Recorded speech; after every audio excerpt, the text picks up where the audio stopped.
The woman had died without pain, quietly, as a woman should whose life had been blameless. Now she was resting in her bed, lying on her back, her eyes closed, her features calm, her long white hair carefully arranged as though she had done it up 10 minutes before dying. The whole pale countenance of the dead woman was so collected, so calm, so resigned that one could feel what a sweet soul had lived in that body. What a quiet existence this old soul had led. How easy and pure the death of this parent had been. Kneeling beside the bed, her son, a magistrate with inflexible principles, and her daughter, Marguerite, known as Sister Ulay, were weeping as though their hearts would break. She had, from childhood up, armed them with a strict moral code, teaching them religion without weakness and duty without compromise. He, the man, had become a judge and handled the law as a weapon with which he smote the weak ones without pity. She, the girl, influenced by the virtue which had bathed her in this austere family, had become the bride of the church through her loathing for man.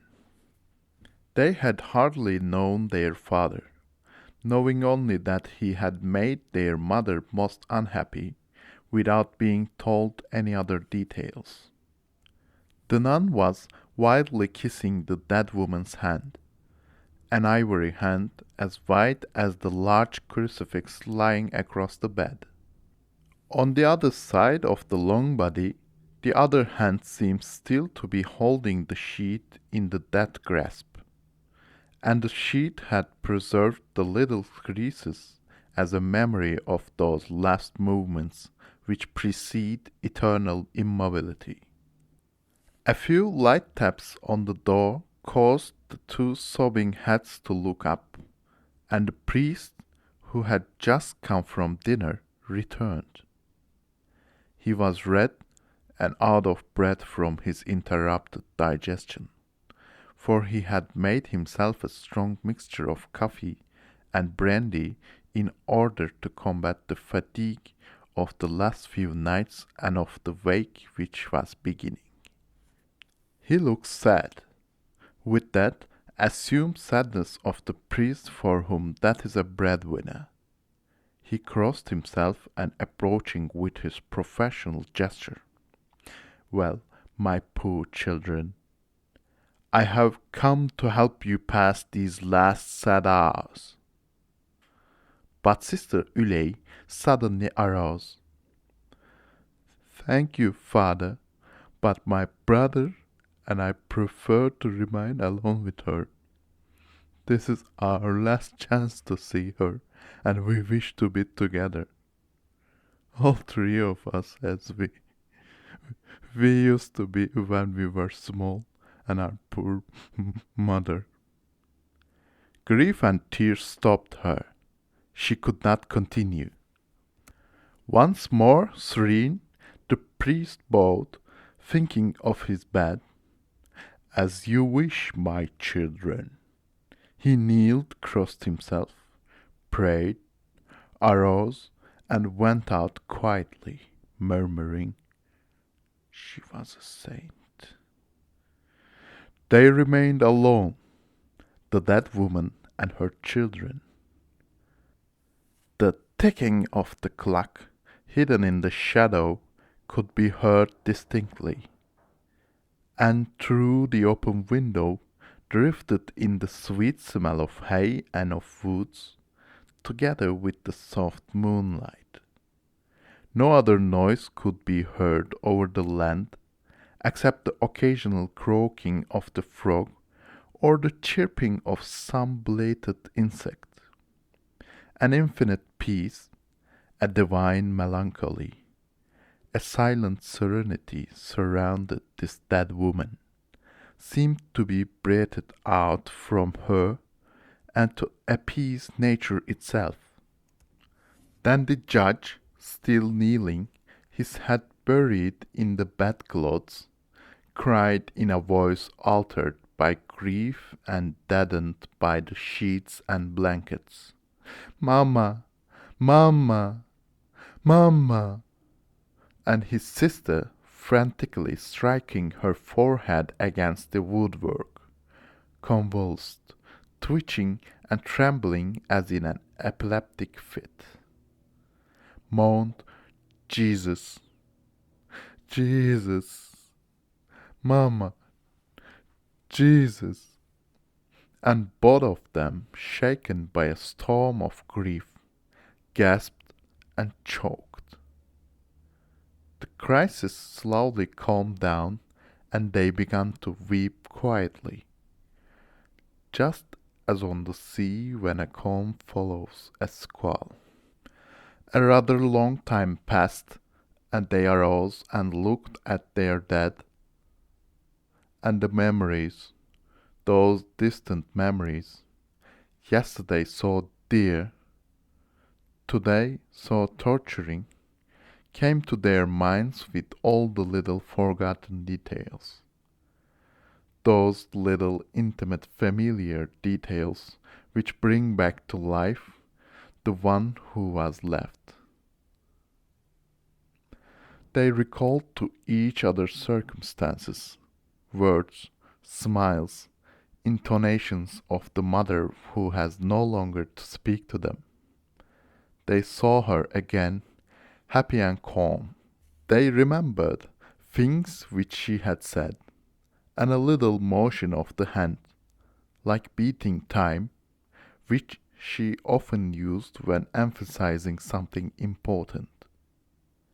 And they loved her as they never had loved her before.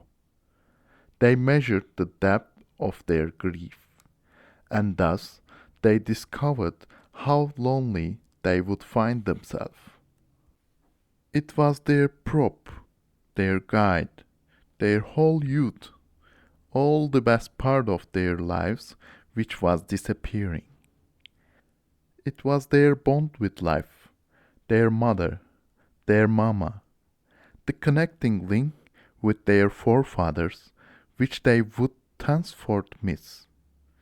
They now became solitary, lonely beings. They could no longer look back. The nun said to her brother, "You remember how mamma used always to read her old letters? They are all there in that drawer. Let us in turn read them. Let us live her whole life through tonight beside her. It would be like a road to the cross, like making the acquaintance of her mother, of our grandparents, whom we never knew, but whose letters are there and of whom she so often spoke.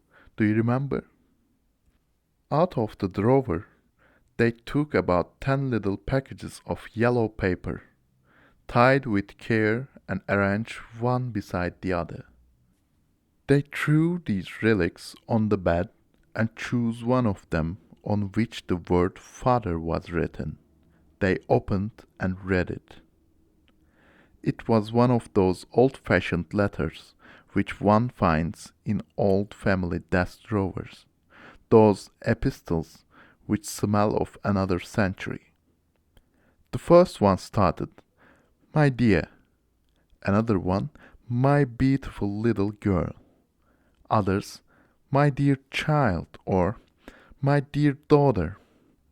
And suddenly the nun began to read aloud, to read over to the dead woman her whole history, all her tender memories.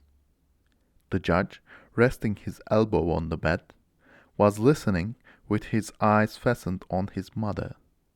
The motionless body seemed happy. Sister Ulley, interrupting herself, said suddenly, "These ought to be put in the grave with her. They ought to be used as a shroud, and she ought to be buried in it." She took another package, on which no name was written. She began to read in a firm voice. My adored one, I love you wildly. Since yesterday I have been suffering the tortures of the damned, haunted by our memory. I feel your lips against mine, your eyes in mine, your breast against mine. I love you, I love you. You have driven me mad. My arms open. I gasp, moved by a wild desire to hold you again.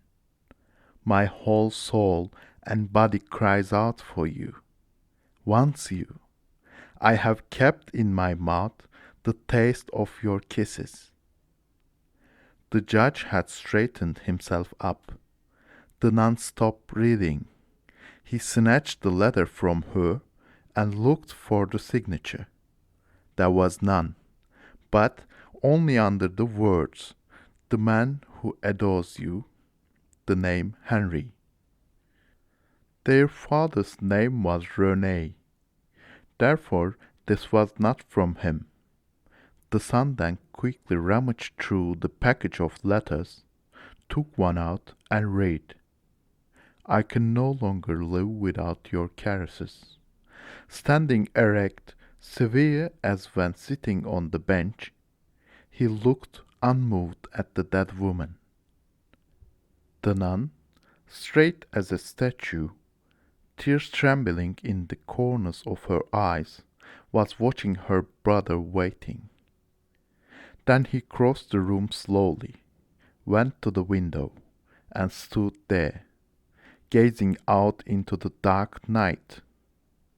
When he turned around again, Sister Ulay, her eyes dry now, was still standing near the bed, her head bent down.